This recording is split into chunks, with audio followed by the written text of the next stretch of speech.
24 नवंबर विश्व हिंदू परिषद दिल्ली प्रांत के तत्वाधान में सनातन संस्कृति सप्ताह आयोजित किया गया था, जिसमें बड़े बड़े अधिकारी अध्यक्ष श्रीमान राकेश पावा जी और मुख्य अतिथि श्रीमान अशोक गुप्ता जी और संत आदि भी उपस्थित थे। इस आयोजित कार्यक्रम में हमारे गुरु बलिदानों के बारे में बताया गया। 21 से 27 दिसंबर गुरु गोविंद सिंह जी के परिवार बलिदान, 23 दिसंबर श्रद्धानंद जी का बलिदान दिवस, तुलसी पूजन दिवस और 22 जनवरी 2024 अयोध्या धाम श्री राम जन्मभूमि मंदिर में श्री राम लल्ला विग्रह प्राण प्रतिष्ठा कार्यक्रम के बारे में चर्चा की गई और इस कार्यक्रम में बहुत अच्छे हिंदू धर्म के संगीत का भी आयोजन किया गया।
स्वागत चल रहा है। 2 मिनट में मैं आज के कार्यक्रम की भूमिका आपके सामने रख देता हूं कि पिछले तकरीबन 5-6 साल से हम लोग प्रयासरत हैं। हमने एक अभियान चला रखा है कि 24 नवंबर को गुरु तेग बहादुर जी का बलिदान हुआ।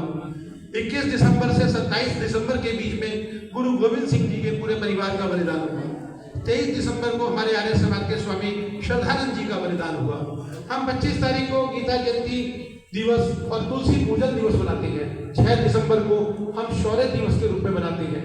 इन सभी घटनाओं को लेकर के 21 दिसंबर से 27 दिसंबर तक, जिसमें गुरु गोविंद सिंह जी का पूरा परिवार बलिदान हुआ, हम प्रत्येक वर्ष सनातन संस्कृति सप्ताह के रूप में मनाएं और अपने आने वाली पीढ़ी को, अपने देश को, अपने समाज को, अपने गुरु, अपने संतों का बलिदान का इतिहास बनाए, जिसकी वजह से आज हम यहाँ पे बैठे हैं। हम अपनी पूजा कर सकते हैं और स्वतंत्र हैं।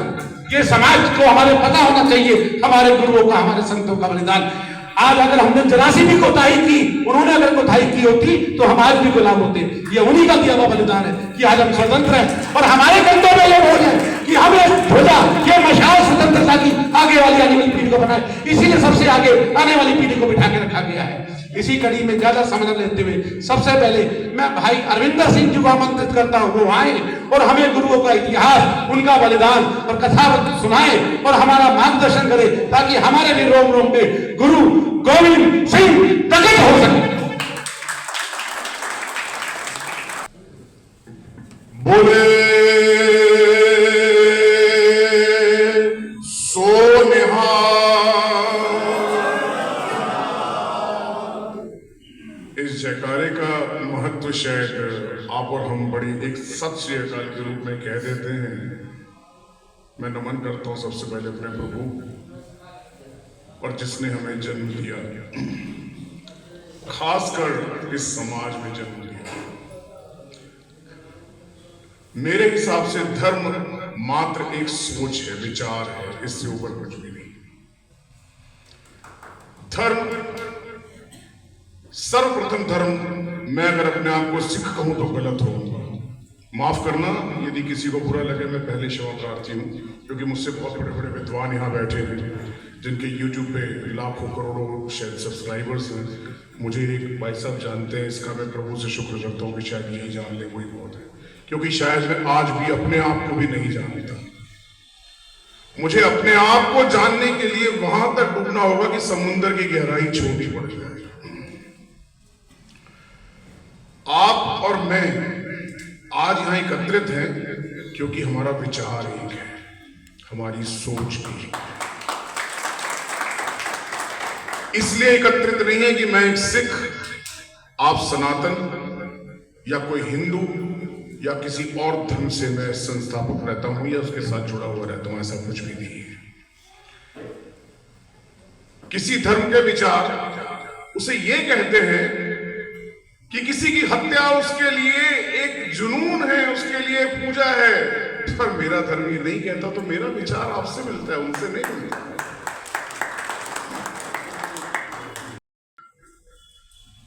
पापा, I want this car, I want this Mercedes। Okay बच्चा, ये ले बेटा, चेक ले जा, ले आ।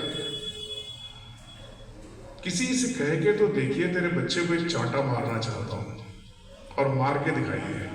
आज तो सर जो गुरु जिनके हम नमन करते हैं उन टीचरों को मारना मना हो गया।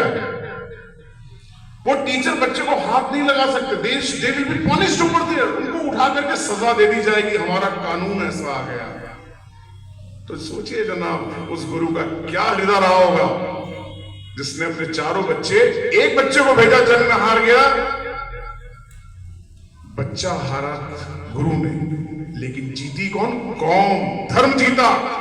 तो दूसरे को निछावर करने के लिए भेजे, जा बेटा अभी दुनिया में तेरी और जरूरत है।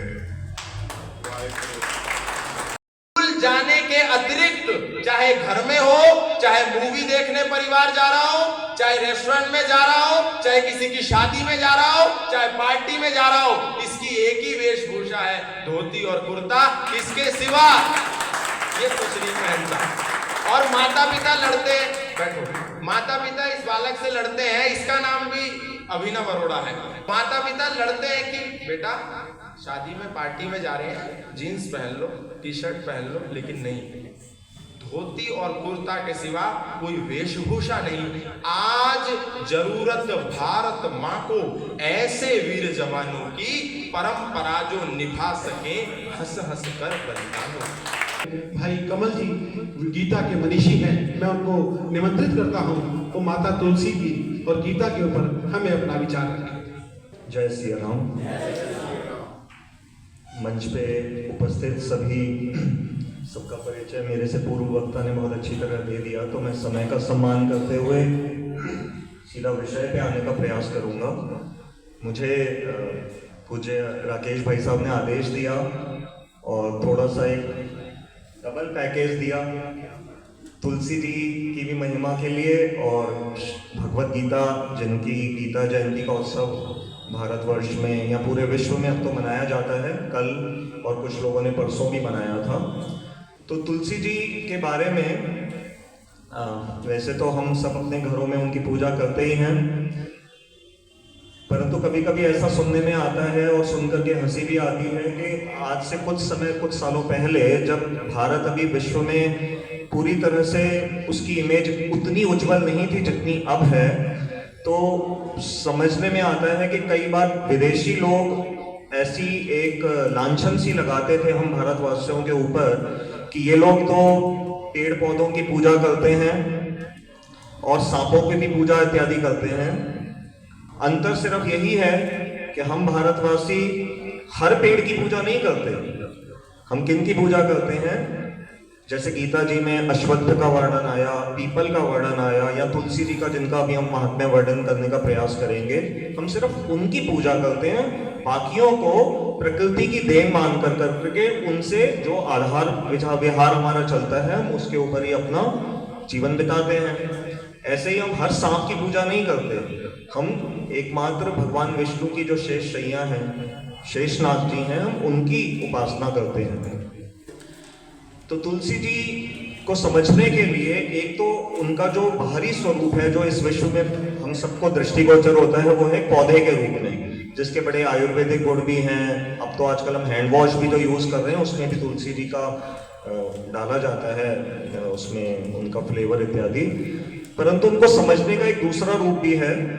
जैसे अभी हम यहाँ पर मंच पे डायस पे हम देख रहे हैं भारत माता जी की मूर्ति को हम एक स्त्री के रूप में शेर के ऊपर सवार रूप में देख रहे हैं। ऐसे ही जब हम गंगा जी के दर्शन करने हरिद्वार जाते हैं तो साथ साथ स्मरण क्या रहता है कि ये एक पर्सन रूप में गंगा महारानी है, गंगा मैया भी हैं, जो कि जिनकी कथा भागीरथ जी के साथ जुड़ी हुई है। ऐसे ही जब हम पुराणों में और अधिक प्रवेश कर करके समझने का प्रयास करते हैं तो जो तुलसी जी हैं वो कहाँ से आ रही हैं, वो वास्तव में उनका जो मूल स्वरूप है भगवान के धाम में वृंदा देवी के रूप में वो है। इसीलिए जो हम जब वृंदावन जी के दर्शन करने जाते हैं तो उसका अगर आप अर्थ ध्यान से समझेंगे तो वो वास्तव में तुलसी जी का ही वन है, और बिना वृंदा जी की, बिना तुलसी जी की कृपा के धाम के अंदर प्रवेश करना किसी के लिए भी संभव नहीं है। तो प्रयास तो विश्व हिंदू परिषद या हिंदू संस्थाएं कर रही हैं कि 25 दिसंबर को तुलसी पूजन दिवस के रूप में मनाया जाए, परंतु साथ साथ हमें ये भी ध्यान रखना है कि जैसे विदेशों में फादर्स डे एक ही दिन मनाया जाता है, मदर्स डे एक ही दिन मनाते हैं, हमें एक दिन के उसमें फंसना नहीं है। वो तो हमारा प्रयास क्या है कि जो लोग बिल्कुल भूल गए हैं तो अच्छा भाई एक दिन के लिए कम से कम तुलसी जी को सम्मान देना। वास्तव में तो जो हमारी दिनचर्या कैसी होनी चाहिए कि जब सुबह नहा धो करके ठाकुर जी के दर्शन करने जाएं तो सबसे पहले तुलसी जी को प्रणाम करें और उनकी प्रदक्षिणा करें, और उसी से ही अनंत कोटि हमारे पाप वहीं पर ही क्षय हो जाते हैं।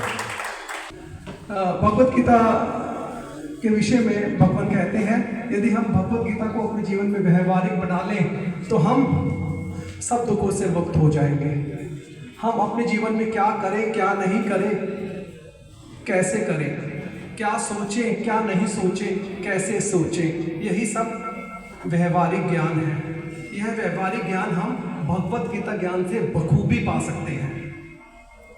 भगवत गीता की सारांश को सबसे पहले कहूँगा, आपको समझ में आ जाएगा हम क्या करें, क्या नहीं करें, कैसे करें, क्या सोचें, क्या नहीं सोचें, कैसे सोचें। भगवान कहते हैं क्यों व्यर्थ चिंता करते हो, किससे व्यर्थ डरते हो, आत्मा ना पैदा होती है ना बढ़ती है, जो हुआ वह अच्छा हुआ, जो हो रहा है वह अच्छा हो रहा है, जो होगा वह भी अच्छा ही होगा। तुम भूत का पश्चाताप ना करो, वर्तमान चल रहा है, भविष्य की चिंता ना करो। तुम्हारा क्या गया जो तुम रोते हो, तुम क्या लाए थे जो तुमने खो दिया, तुमने क्या पैदा किया था जो नाश हो गया, ना तुम कुछ लेकर आए, जो लिया यहीं से लिया, जो दिया इसी को दिया, खा लिया दाएं खा लिया चले।